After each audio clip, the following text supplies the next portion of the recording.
Starting में बोली, मेरे धर्म प्रेमी सज्जन भाई बहनों, प्रतिदिन की भांति आज हम भी इस महाप्रसंग के बीच में उपस्थित हो रहे हैं।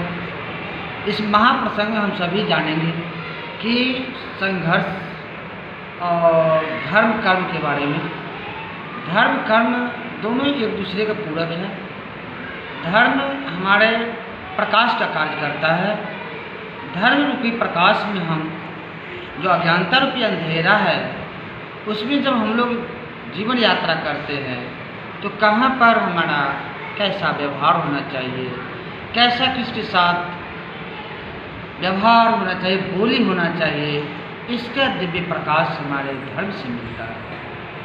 धर्म मन की भावनाओं का नाम है, उपज नाम है, हृदय में प्रवेश करने वाला वह दिव्य नाम ज्ञान प्रकाश, इसका नाम धर्म। धर्म की बड़ी बड़ी पुस्तकें पढ़ने से नहीं, पढ़कर अर्थ समझने से होता है, और समझकर जीवन में लागू करने से होता है, उतारने से होता है।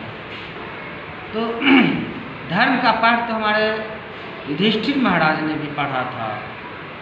उन्होंने वचन कर लिया था कि मुझे झूठ नहीं बोलना है जीवन में।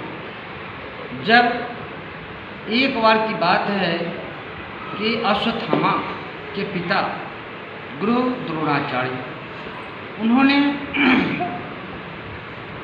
बैठे थे समाधि रचाकर और मन में ये भावना लेकर बैठे थे कि जब भी कोई यदि संवाद बता दे कि अश्वत्थामा मारा गया तो मैं रणभूमि में अपना अस्त्र शस्त्र त्याग करके और निहत्था होकर युद्ध भूमि से चला जाऊंगा और अपना धर्म निर्वाह करूंगा। अब इस पर जो है से युधिष्ठिर महाराज अपने मन की बात, धर्म के परायण होने के रास्ते से, अपने झूठ नहीं बोलने के जो उन्होंने व्रत लिया था, उनके विश्वास पर बहुत सारे युद्ध भूमि में लोग उनसे पूछने आए कि हे युधिष्ठिर, तुम तो धर्म पालक हो, धर्म के पालन करने वाले हो, तुम ही बताओ कि अश्वत्थामा नाम का एक हाथी भी था कि गजो हतो कि नरो हतो, है ना। अब युधिष्ठिर के सामने दो प्रश्न था कि यदि नरो हतो बोल देते हैं तो गुरु द्रोणाचार्य युद्ध करना छोड़ देंगे, तो ये वो दुश्मन तो कम जाएंगे। बहुत सारी सोचकर उन्होंने धीरे से बोल दिया नरो हतो। नरो हतो का मतलब द्रोणाचार्य ने बूझा कि अश्वत्थामा नाम का जो नर था, अर्थात मेरा पुत्र था, वह मारा गया। जब पुत्र ही युद्ध में मारे गए तो हम पर युद्ध करने से क्या फायदा, युद्ध है ना। अब वह निशस्त्र होकर समाधि रचाकर बैठ जाते हैं, जो उनकी हत्या जो है युद्ध भूमि में गुरु महाराज की हत्या हो गई। तो इस प्रकार धर्म की आड़ में छुप कर थोड़ा सा एक शब्द झूठ युधिष्ठिर ने बोले थे, तो महाभारत के अंत में युधिष्ठिर को भी उस पर्वत पर, हिमालय पर्वत पर जब यात्रा पांडव लोग कर रहे थे कि अब युद्ध भूमि के उपरांत हम सबों को प्राण त्याग देना चाहिए, शरीर त्याग देना चाहिए, तो शरीर त्यागने के लिए जब चले थे तो पहले युधिष्ठिर को कंगुरिया अंगुली गल गया था हिमालय पर्वत पर। क्यों गल गया था?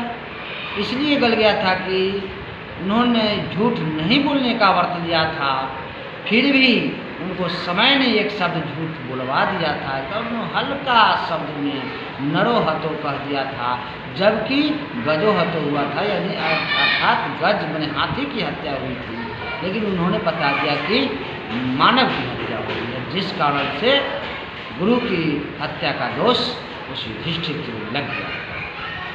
इस प्रकार से जब ये लोग हिमालय की यात्रा कर रहे थे तो भी सारे लोग धीरे धीरे गलते चले गए थे।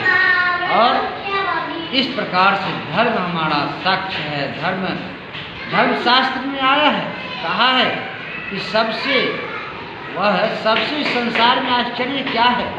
यक्ष के प्रश्न के मुताबिक है कि सबसे सबसे आश्चर्य क्या है? यक्ष महाराज ने युधिष्ठिर से ही पूछे थे, हे धर्मराज, हे धर्मपुत्र, आप ही बताओ इस संसार में सबसे बड़ा आश्चर्य क्या है? तो उन्होंने बताया कि हे पितामह, हे पिता, इस संसार में एक व्यक्ति जन्म लेते हैं और एक व्यक्ति मरते हैं, फिर भी लोग इस सत्य को मानने के लिए संसार तैयार नहीं है। इससे बड़ा आश्चर्य कोई और नहीं हो सकता। फिर दूसरा प्रश्न उन्होंने किया कि हे धर्मपुत्र, आप दूसरा प्रश्न बताओ कि सबसे बड़ा सुखी इस संसार में कौन है? उन्होंने कहा कि दिन के तीसरे पहर में भी यदि साग भाजी खाकर जो जीवन यापन करता है और जो ऋण मुक्त है, जो कर्जा से मुक्त है, जिसके पास कर्जा महाजन नहीं है, इस संसार में वही सुखी है।